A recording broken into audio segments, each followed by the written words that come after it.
Hello friends, how are you? Welcome to the another video of Sumon's classroom. আজকে আমরা English গ্রামারের clause সম্পর্কে আলোচনা করব। ভিডিওটা ভালো লাগলে লাইক করবেন এবং শেয়ার করবেন এবং চ্যানেলটা সাবস্ক্রাইব করে বেল আইকনে ক্লিক করবেন রেগুলার নোটিফিকেশন পাওয়ার জন্য। Let's start. Concept of clause অর্থাৎ আমরা কখন বা কী জন্যে ক্লজ ব্যবহার করব। তো আমাদের প্রথমেই জানতে হবে ক্লজ কাকে বলে। A group of words that contains a subject and a verb is called a clause. এইরূপ যে ছোট ছোট সেন্টেন্সের কোনো বৃহত্তর সেন্টেন্সের অংশ তাকে ক্লজ বলে। A clause is a sentence forming part of a bigger sentence. অর্থাৎ অন্যভাবে বললে বলা যায় যে একটা ক্লজ হলো একটা বাক্যের বা একটা বড় বাক্যের একটা ক্ষুদ্রতম অংশ।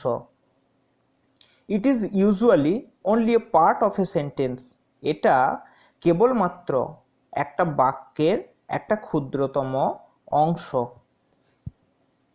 ক্লজ সম্পর্কে জানতে গিয়ে আমাদের প্রথমে জানতে হবে সেন্টেন্স সম্পর্কে। What is a sentence? বাক্য কাকে বলে? A sentence is a group of words that contains A subject and A predicate. একটা সেন্টেন্স বা বাক্য হলো কতকগুলো ওয়ার্ড বা শব্দের সমষ্টি যেখানে একটা সাবজেক্ট অর্থাৎ উদ্দেশ্য এবং একটা বিধেয় থাকে। And make a complete sense এবং একটা সম্পূর্ণ অর্থ প্রকাশ করে বাই ইটসেলফ নিজে নিজে ইজ কল্ড এ সেন্টেন্স। তাকেই সেন্টেন্স বা বাক্য বলে। তো এবার জানতে হবে হোয়াট ইজ এ সাবজেক্ট? উদ্দেশ্য কাকে বলে? The subject refers to what or hmm we are talking about in the sentence. বাক্যে যার সম্পর্কে বা যাকে উদ্দেশ্য করে কিছু বলা হয় তাকেই উদ্দেশ্য বলা হয়। What is a predicate? বিধেয় কাকে বলে? The predicate tells us more about the subject. অর্থাৎ প্রেডিকেট বা বিধেয় আমাদেরকে উদ্দেশ্য সম্পর্কে আরও কিছু বলে। The predicate contains the verb. এই প্রেডিকেটের মধ্যে আবার ভার্ব যুক্ত থাকে। তাহলে একটা সেন্টেন্সের মধ্যে একটা সাবজেক্ট থাকবে, একটা ভার্ব থাকবে এবং একটা প্রেডিকেট অর্থাৎ বিধেয় থাকবে। এই তিনটে অংশ নিয়ে একটা সেন্টেন্স বা বাক্য গঠিত হয়। বাক্যের এই ক্ষুদ্রতম অংশ যার মধ্যে সাবজেক্ট এবং প্রেডিকেট এই দুটো অংশই থাকে তাকে ক্লজ বলা হয়। এই ক্লজ দু প্রকার, ইন্ডিপেন্ডেন্ট বা স্বাধীন ক্লজ এবং ডিপেন্ডেন্ট বা পরাধীন বা কারোর ওপর নির্ভরশীল ক্লজ। ডিপেন্ডেন্ট ক্লজ ইন্ডিপেন্ডেন্ট ক্লজের ওপর নির্ভরশীল। এই ডিপেন্ডেন্ট ক্লজকে আবার দু ভাগে ভাগ করা যায়, সাবঅর্ডিনেট ক্লজ এবং কোঅর্ডিনেট ক্লজ। এই সাবঅর্ডিনেট ক্লজকে আবার তিন ভাগে ভাগ করা যায়, noun clause, adjective clause, adverbial clause. এই তিন প্রকার। তো আমরা প্রথমেই জানব ইন্ডিপেন্ডেন্ট ক্লজ, যার আরেক নাম প্রিন্সিপাল ক্লজ বা মেন ক্লজ কাকে বলে সেই সম্পর্কে। তো independent clause express a complete thought. অর্থাৎ যে ক্লজ প্রধান বক্তব্য প্রকাশ করে তাকে প্রিন্সিপাল ক্লজ বলে। এই প্রিন্সিপাল ক্লজ তার অর্থ প্রকাশ করার জন্য বাক্যের বা সেন্টেন্সের অন্য কোনো অংশের ওপর নির্ভরশীল নয়।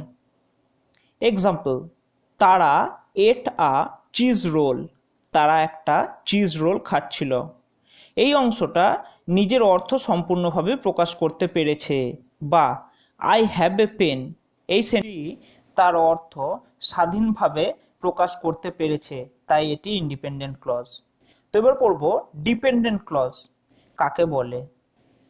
Supporting part of a sentence and it cannot stand by itself as a meaningful sentence. অর্থাৎ এই অংশটি তার অর্থ প্রকাশের জন্য অন্য কারোর ইন্ডিপেন্ডেন্ট ক্লজের ওপর নির্ভরশীল, বা যে ক্লজ অন্য ক্লজের ওপর নির্ভরশীল তাকে ডিপেন্ডেন্ট ক্লজ বলে। এক্সাম্পল কি না, this is the place where my father graduated, এটা হলো সেই জায়গা যেখান থেকে আমার বাবা গ্র্যাজুয়েশন বা স্নাতকোত্তর স্তরে উত্তীর্ণ হন। তাহলে কোন জায়গাটার কথা বলা হচ্ছে না, এই জায়গাটা, দিস ইজ দ্য প্লেস। তাহলে এই জায়গাটির উপর হোয়ার মাই ফাদার গ্র্যাজুয়েটেড এই অংশটি নির্ভরশীল, তাই হোয়ার মাই ফাদার গ্র্যাজুয়েটেড এই অংশটা হলো ডিপেন্ডেন্ট ক্লজ। একই রকমভাবে this is the boy who did it, এটা হলো সেই ছেলেটা যেটা এটা করেছিল। হু ডিড ইট এই অংশটা দিস ইজ দ্য বয়ের ওপর নির্ভরশীল, তাই এটা ডিপেন্ডেন্ট ক্লজ। তো এবার আমাদের জানতে হবে how are clauses used in a sentence, একটা বাক্যের মধ্যে ক্লজ কিভাবে ব্যবহৃত হয়। Clause can play variety of roles, clause অনেকভাবে ব্যবহৃত হয় ইন এ সেন্টেন্স একটা বাক্যের মধ্যে। A clause can act as a noun, অর্থাৎ একটা ক্লজ একটা বাক্যের মধ্যে নাউন হিসেবেও যেমন ব্যবহৃত হতে পারে, অ্যান অ্যাডজেক্টিভ তেমনি অ্যাডজেক্টিভ বা বিশেষণ হিসেবেও ব্যবহৃত হতে পারে, অর অ্যান অ্যাডভার্ব অথবা অ্যাডভার্ব হিসেবেও ব্যবহৃত হতে পারে। Next, subordinate clause. সাবঅর্ডিনেট ক্লজকে তিন ভাগে ভাগ করা যায়। Number 1, noun clause or nominal clause. A noun clause or nominal clause is a clause that plays the role of a noun. Noun clause বা nominal clause এর দ্বারা কোনো কিছুর নাম বোঝায়, লাইক বা বাক্যের নাউনের হিসেবে কাজ করে, লাইক এনি আদার নাউন অন্যান্য যে কোনো নাউনের মতো। A noun clause can be a subject, noun clause subject হিসেবে ব্যবহৃত হতে পারে, অবজেক্ট তেমনি অবজেক্ট হিসেবেও ব্যবহৃত হতে পারে, আর এ কমপ্লিমেন্ট অথবা কোনো বিশেষণ হিসেবেও বা যার সম্পর্কে কিছু বলা হচ্ছে সেই হিসেবেও ব্যবহৃত হতে পারে। এক্সাম্পলের মাধ্যমে ব্যাপারটা দেখব। A person who trust no one cannot be trusted, একটা ব্যক্তি যে কাউকে বিশ্বাস করে না তাকে কেউ বিশ্বাস করতে পারে না। হু ট্রাস্ট নো ওয়ান এই অংশটা a person can not be trusted এই অংশটার উপর নির্ভরশীল, তাই এটা হয়েছে ডিপেন্ডেন্ট ক্লজ। এইবার হু ট্রাস্ট নো ওয়ান এই অংশটি নাউন হিসেবে বা নাউন ক্লজ হিসেবে ব্যবহৃত হয়েছে। কার সম্পর্কে বলা হচ্ছে না, একটা লোকের সম্পর্কে বলা হচ্ছে যে কাউকে বিশ্বাস করে না। Next, that he is ill is known to all. That he is ill যে সে অসুস্থ এটা সবাই জানে। He said that he would go. I know when he will come আমি জানি সে কখন আসবে। অর্থাৎ হোয়েন হি উইল কাম তার আসার সময়টা এখানে কিন্তু নাউন ক্লজ হিসেবে ব্যবহৃত হয়েছে, তাই এটা ডিপেন্ডেন্ট ক্লজ এবং নাউন বা নমিনাল ক্লজ। একটা জিনিস মনে রাখতে হবে যে 99% ক্ষেত্রে নাউন ক্লজ হিসেবে কিন্তু দ্যাট বসবে লিঙ্কার হিসেবে, বেশিরভাগ ক্ষেত্রে, সব ক্ষেত্রে নাও হতে পারে। নেক্সট, অ্যাডজেক্টিভ ক্লজ, যার আর এক নাম রিলেটিভ ক্লজ। পরীক্ষায় হয়তো তোমাকে দিয়ে দেবে রিলেটিভ ক্লজ, তো ঘাবড়ে যাওয়ার কোনো ব্যাপার নেই। জানতে হবে অ্যাডজেক্টিভ ক্লজ বা রিলেটিভ ক্লজ কাকে বলে। When we think of an adjective, we usually think about a single word used before a noun to modify its meaning. অর্থাৎ আমরা বিশেষণ ব্যবহার করি কি জন্য? কোনো একটা শব্দের পূর্বে বা বিশেষ করে নাউনের পূর্বে ব্যবহার করি নাউনটা দোষ, গুণ, অবস্থা, সংখ্যা, পরিমাণ ইত্যাদি বোঝানোর জন্য বা নাউনকে মডিফাই করানোর জন্য। অ্যাডজেক্টিভ ক্লজ বাক্যে অ্যাডজেক্টিভের কাজ করে। তাহলে একটা অ্যাডজেক্টিভ ক্লজ একটা সেন্টেন্সের মধ্যে অ্যাডজেক্টিভ হিসেবে কাজ করবে এবং এটি কোনো নাউন বা প্রোনাউনকে কোয়ালিফাই করবে। নাউন বা প্রোনাউনের আগে বসে বা প্রোনাউনকে কোয়ালিফাই করবে। এটি সাধারণত রিলেটিভ প্রোনাউন বা রিলেটিভ অ্যাডভার্ব দ্বারা ইন্ট্রোডিউসড হয়। এবার জানতে হবে রিলেটিভ প্রোনাউন তাহলে কোনগুলো। সাধারণ ক্ষেত্রে who, which, whom, whose, that এই শব্দগুলো থাকলে আমরা জানবো যেগুলো রিলেটিভ প্রোনাউন। তাহলে রিলেটিভ অ্যাডভার্ব কোনগুলো?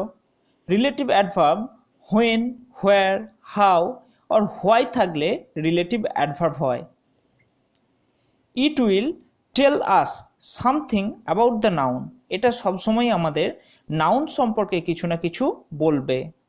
এক্সাম্পল দেখা যাক, I know the boy who did ইট, আমি সেই ছেলেটাকে চিনি হু ডিড ইট, যে এটা করেছিল। This is the place where he was born, এটা সেই জায়গা যেখানে সে জন্মগ্রহণ করেছিল। I have lost the book which you give me, I know the time when he will come, আমি জানি যে সে কখন আসবে। এই বাক্যগুলিতে who did it, where he was born, which you gave me, when he will come এই অংশগুলি তার পূর্বের বা আগের অংশগুলোর ওপর নির্ভরশীল, কারণ এরা নিজেদের অর্থ নিজেরা সম্পূর্ণ স্বাধীনভাবে প্রকাশ করতে পারছে না। Adverbial clause or adverb clause. An adverb clause is a group of words which plays the role of an adverb. একটা adverb clause বাক্যে adverb হিসেবে কাজ করে। adverbial clause বাক্যে adverbের কাজ করে।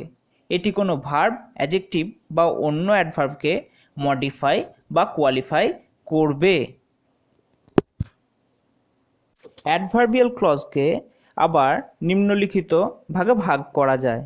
নাম্বার 1, অ্যাডভার্ব অফ টাইম, অর্থাৎ যে অ্যাডভার্বের দ্বারা সময় বোঝাবে।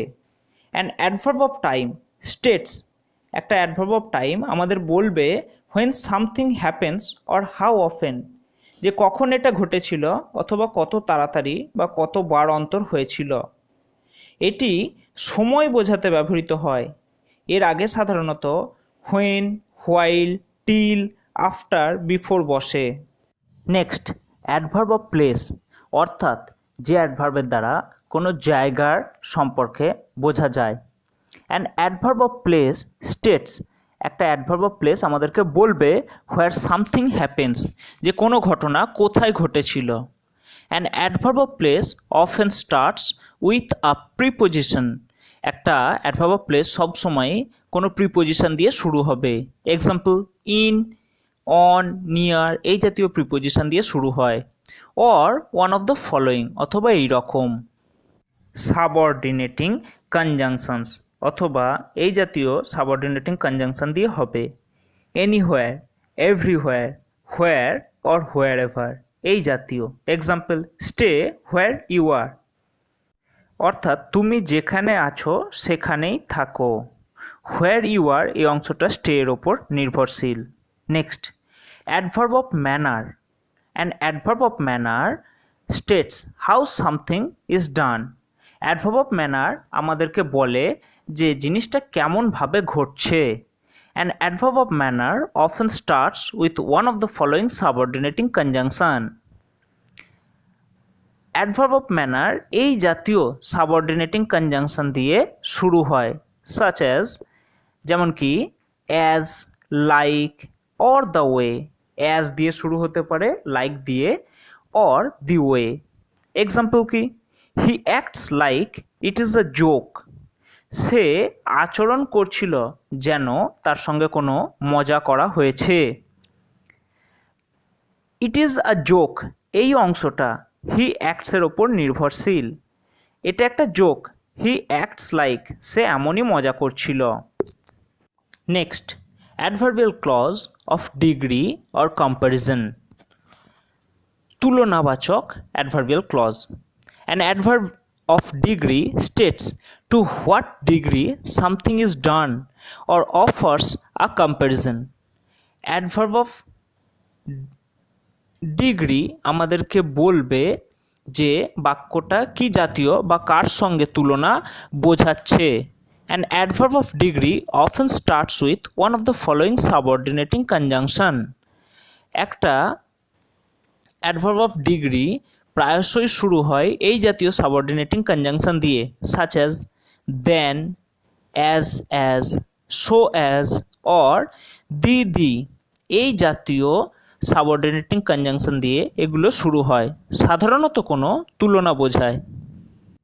হি is as smart as he is tall. সে যেমন স্মার্ট তেমনই লম্বা। তো এখানে দুটোর মধ্যে তুলনা করা হয়েছে। আবার he is taller than you, সে তোমার থেকে লম্বা, অর্থাৎ তোমার সঙ্গে তার উচ্চতার তুলনা করা হয়েছে।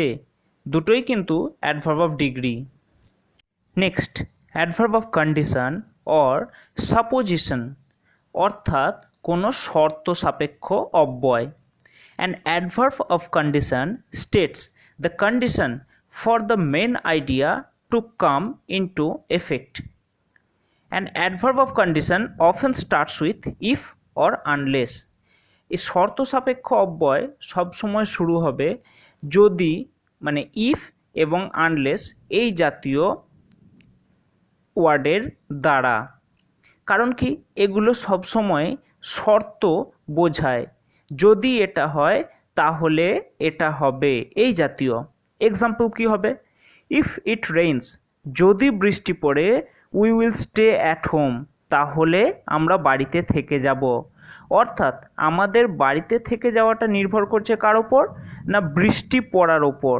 যদি বৃষ্টি পড়ে তাহলেই আমরা বাড়িতে থাকব। অর্থাৎ আমাদের বাড়িতে থাকাটা নির্ভর করছে বৃষ্টি পড়ার শর্তের ওপর। Next, adverbial clause of concession. An adverbial clause of concession offers a statement which contrasts with the main idea. অর্থাৎ adverbial clause of concession, concession মানে ছাড় বা অনুমোদন, নির্ভর করছে মূল আইডিয়ার সঙ্গে কন্ট্রাস্ট, বিপরীত দিকে। An adverb of concession often starts with one of the following subordinating conjunctions. Adverb of concession প্রায়শই শুরু হয় এই জাতীয় সাবঅর্ডিনেটিং কনজাংশন দিয়ে, such as though, although, while, whereas এই জাতীয় শব্দ দিয়ে। এক্সাম্পল কি? Though he is poor he is honest. যদিও সে গরিব তবুও সে সৎ। অর্থাৎ গরিব এর সঙ্গে সতের একটা কন্ট্রাস্ট রয়েছে। I shall go even if you do not come with me. আমি যাবই, তুমি যদি আমার সঙ্গে না আসো তাহলেও আমি যাব। Next, adverbial clause of reason. Reason মানে হলো কারণ, অর্থাৎ কোনো ঘটনার পেছনে কি কারণ দায়ী। An adverb of reason offers a reason for the main idea. মূল চিন্তাভাবনার জন্য বা মূল ঘটনার জন্য কি দায়ী। An adverb of reason often starts with one of the following subordinating conjunctions. একটা adverb of reason সবসময় শুরু হয় এই জাতীয় subordinating conjunction দ্বারা, যেমন কি as, because, given or since. as, simple. এক্সাম্পলের মাধ্যমে ব্যাপারটা দেখব। He thinks he can get anything because he is rich. সে ভাবে সে যা খুশি পেতে পারে, কারণ সে ধনী ব্যক্তি। তো যেহেতু সে ধনী, সেহেতু সে যা খুশি পেতে পারে। As he is ill, he cannot come. যেহেতু সে অসুস্থ, সেই জন্য সে আসতে পারবে না। তো তার না আসতে পারার পিছনে বা তার না আসার জন্য কি দায়ী? না সে অসুস্থ। সে অসুস্থ হলো কারণ, এবং তার ফলাফল হিসেবে সে আসতে পারবে না। তাই অ্যাজ হি ইজ ইল অংশটি হলো অ্যাডভার্ব অফ রিজন। এতক্ষণ আমরা জানলাম সাবঅর্ডিনেটিং ক্লজ সম্পর্কে। তো এবার আমরা জানব কোঅর্ডিনেট ক্লজ সম্পর্কে। A coordinate clause is of the same ranks another and is connected by a cooperative conjunction with the latter. অর্থাৎ একই জাতীয় বা সমজাতীয় যখন দুটো ঘটনা পরস্পর কনজাংশন দ্বারা যুক্ত থাকবে এবং কনজাংশন কোঅপারেটিভ কনজাংশনটি দ্বিতীয় যে ক্রিয়াপদটি রয়েছে তার আগে বসবে। এই কোঅর্ডিনেটিং ক্লজগুলো সাধারণত and, but, for, or, not only but also, either or, neither নর, দেয়ারফোর ইত্যাদি কোঅর্ডিনেটিং কনজাংশন দ্বারা যুক্ত থাকে। অর্থাৎ সহজভাবে বললে কি, দুটো মেন ক্লজ বা প্রিন্সিপাল ক্লজ যখন কোনো কনজাংশন দ্বারা যুক্ত হয় তখন তাকে কোঅর্ডিনেটিং ক্লজ বলা হয়। অর্থাৎ দুটোই প্রধান, দুটোই তার নিজের অর্থ সম্পূর্ণ স্বাধীনভাবে প্রকাশ করতে পারে, কিন্তু বাক্যের সংকোচন ঘটানোর জন্য দুটোকে যুক্ত করা হয়েছে। কয়েকটা এক্সাম্পলের মাধ্যমে আমরা ব্যাপারটা দেখব। I have a pen and a pencil. I have a pen, আমার একটি পেন আছে, and I have a pencil, আমার একটি পেন্সিল আছে। দুটোই স্বাধীন বাক্য, দুটোই স্বাধীনভাবে তার অর্থ প্রকাশ করতে পারে, কিন্তু দুটো বাক্যকে ছোট করার জন্য আমরা কি করেছি না, I have a pen and a pencil. Next, he is poor but honest. সে গরিব এবং সে সৎ, এই দুটো বাক্যকে যুক্ত করেছি কি দিয়ে না, he is poor but honest. Either you must come or I shall go. হয় তুমি অবশ্যই আসবে, নয়তো আমি যাব। হয় তুমি অবশ্যই আসবে, নয় আমি যাব। ইউ মাস্ট কাম, তুমি অবশ্যই আসবে, এটাও যেমন একটা স্বাধীন বাক্য। আই শ্যাল গো, আমি যাব, এটাও একটা স্বাধীন বাক্য, কিন্তু দুটো বাক্যরই নির্দিষ্ট অর্থ আছে, দুটোই স্বাধীনভাবে তার অর্থ প্রকাশ করতে পারে, কিন্তু বাক্যের সংকোচন ঘটানোর জন্য আমরা এখানে যুক্ত করেছি। ভিডিওটা ভালো লাগলে লাইক করবেন, শেয়ার করবেন এবং চ্যানেলটি সাবস্ক্রাইব করে সাথে থাকবেন। Thank you.